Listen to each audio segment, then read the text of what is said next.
Many of you are completely wasting your time in Deathmatch. While warming up is important, if you are doing it wrong, it is hardly worth the time, and you would be much better off just tilt queuing 6 hours a day instead. And it might actually surprise you to hear that there is a specific way that every single pro is playing Deathmatch to warm up. This week, I watched dozens of pro players in Deathmatch to try and figure out what exactly they are doing to warm up. And the crazy thing that I realized is that every single pro uses Deathmatch the exact same way. Today, I'm going to share with you the secrets to how pros warm up in Deathmatch and how you can use these secrets to help yourself get insane mechanics like them.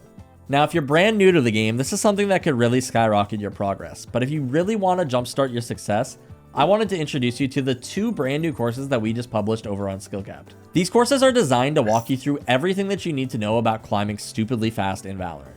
First, we have our Jumpstart course that we made to teach you the basics and expertly fast track you through the beginner process. But once you're more experienced, we even went the extra mile and created this level up course to teach you the advanced tactics that players use to climb up into those higher ranks of Ascendant and beyond. Now, whether you are a brand new player or still trying to hit those peak ranks, these 2 courses will have everything that you need to break past those plateaus and start climbing. Now, there is a reason that SkillCapped has become the only premium instructional resource in the scene. We invest and we believe in our content. So much so that we even back it up with 2 guarantees. First, we give you 2 full weeks to explore all of the things that we offer. And if it's not for you, you get a full refund, no questions asked. Now, our second guarantee is that you will climb at least 5 divisions, or again, you get every single penny back, no questions asked.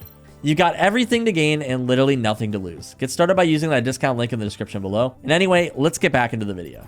So as mentioned, I went through about a dozen of the best pros in the game. I watched Nat, Oxy, Aspas, Zeppa, Yampy, Alphair, and Psalm. I was basically just scrolling the VLR trying to find all of the pros who not only streamed, but also streamed their death matches, which took a while. Consistently though, the first thing that I noticed in common between all of these pro players is that they are all exceptional at isolating their fights, just like how you might see in a normal match. You see in Deathmatch, it's all a free-for-all. You can be third-partied from anywhere at any time, and while a normal game isn't quite like that, you really want to use the cover around to protect yourself. Deathmatch is really cool because you get the opportunity to get used to pathing around the map and using cover as you scale to protect yourself.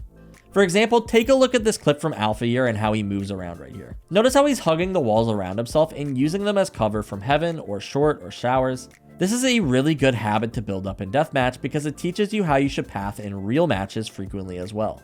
You always want to be moving between pieces of cover and isolating your duels, so that you are never fighting more than one enemy at a time. You can see it from this clip with Aspas right here too. Valeu pelos R$5, Zed. Você e o Aspas usam quanto na acessibilidade do Windows? Eu nem sei o que é isso, mano. Eu também não sei. Notice how when Aspas peeks rubble, he will take a step back to isolate the angle on sight. It's subtle and it's Deathmatch, so it feels kind of silly to point out, but it's really important to train this skill because understanding that you are just one step away from safety and protecting yourself from an angle is something that you need to be able to do in your matches. You can't only be thinking about the fight in front of you, you need to also be thinking about the threats around you at the same time. Now, something that you'll already notice from these clips though is that these pro players are fighting everything.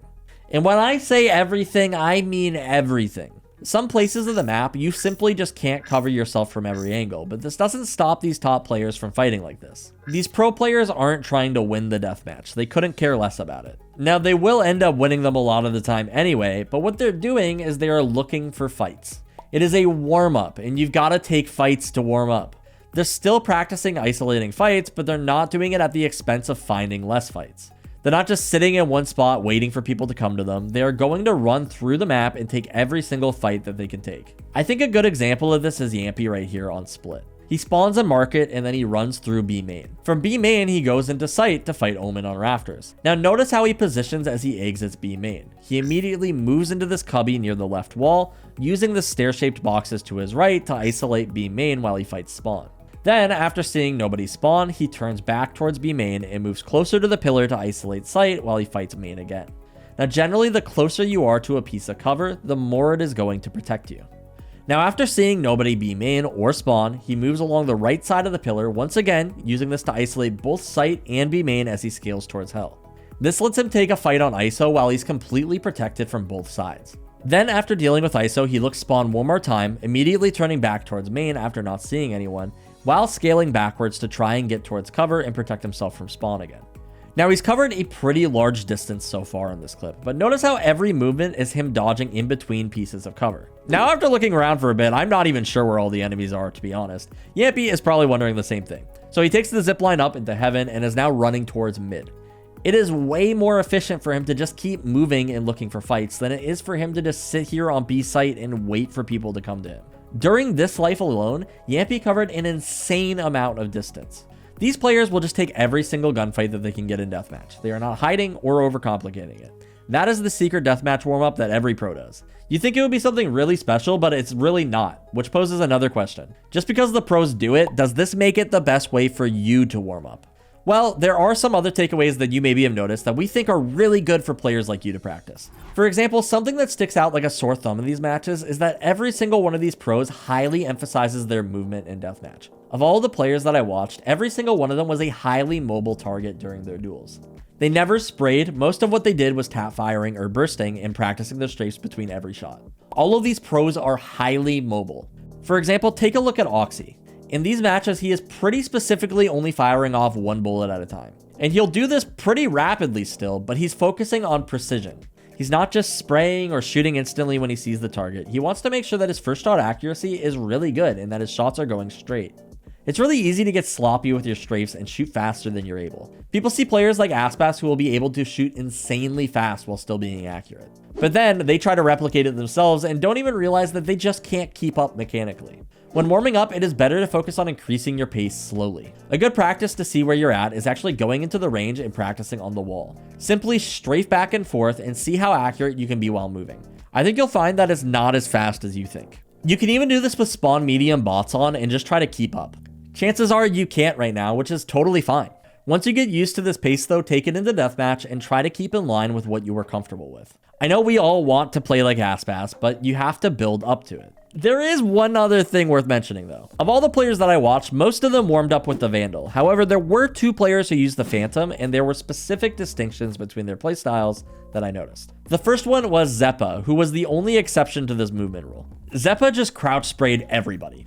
I don't think this is wrong though. I mean, Zeppa is undeniably insanely good. It's just kind of the difference between the Phantom and the Vandal. With the Phantom, crouch spraying is actually pretty accurate, and especially when you're as good as Zeppa, most of the time his first shot is pretty on target anyway. This means that if he dinks somebody 140 with the Phantom from range, his second shot is going to quickly finish them.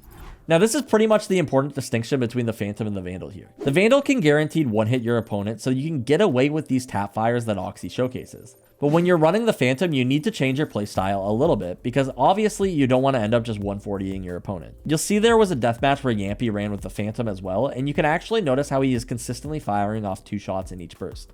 He's not crouch spraying quite as often as Zeppa is, although he is using it a little bit more, but now every single burst he will fire off 2 bullets in it minimum, because that's what's needed to kill your target with the Phantom. And this will slow you down ever so slightly, but there are so many other perks to using the Phantom. Faster fire rate, increased accuracy, increased mag size. All of these things are super nice to have, and as mentioned, because of this, you can kind of get away with spraying with the Phantom. However, we don't really recommend it. Which brings us back to our previous point. This is how pros warm up in DM, but is this how you should warm up? If you just start loading into every deathmatch and crouch spraying everyone that you see with the Phantom, that is going to be a really bad habit for you to break. You're not going to be as accurate as Zeppa is, and you're probably just going to turn yourself into a sitting duck and look more like this. Similarly though, something worth understanding is that these are pro players who have literally tens of thousands of hours in FPS. It makes sense why they might not be doing something insanely special in DM. For you though, you might need something more serious. Maybe you should slow it down like we talked about earlier. Maybe instead of just sprinting around the map, you should focus on how you peek angles. Are you keeping yourself far away enough from the corner so that when you go around it, you're not as affected by angle advantage? Is your crosshair in the right place when you come around the corner as well? It's also important to note that a warm-up is not the same thing as a routine. A warm-up is just meant to get you toasty. It's exactly what it sounds like, and a warm-up should not be more than like 2 or 3 deathmatches.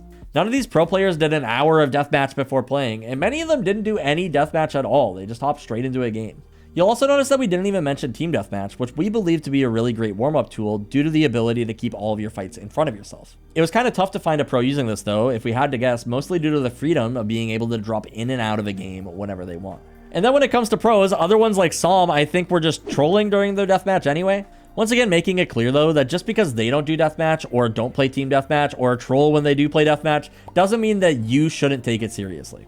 I just watched dozens of VODs though, so I wanted you to know what I noticed that stuck out. Now, as mentioned, a routine is very different from a warm-up. If you want to do a routine, you should find something that trains specific skills in aiming that you can improve on. That's where things like aim trainers are really nice. You could train your skills like your flicks or your tracking, or do scenarios that improve your stability and control when aiming.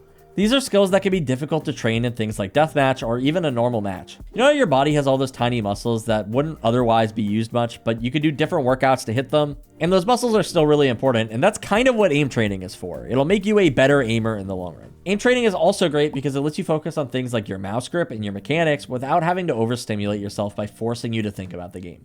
Now, if you're looking for a routine to bring your aim to the next level, we recently published a short 15-minute routine that you can do every single day to improve your aim rapidly that will bring your mechanics up to snuff without taking up a third of your day in an aim trainer. Our Calm Aim course details all of the secret things that aim pros have been talking about over the last few years, compiling them all into one simple course so that you guys can know exactly what it is you need to do to get insane aim. As mentioned earlier, our whole site is backed by our rank improvement guarantee. So if you end up using our routine or courses and you don't climb, you literally don't pay. You've got nothing to lose. Now, on top of this, we've gone the extra mile, and we even offer direct access to our coaches in our community Discord so that you can get personalized feedback just for you. We'll even have users submit VOD reviews for critique from time to time, which honestly, if you ask me, is insane bang for your buck. You get coaches to talk to, access to dozens of courses, and a literal guarantee that you will rank up. If you want to check it out for yourself, be sure to use that discount link below. And other than that, my name is Casey, and I will catch you in the next one.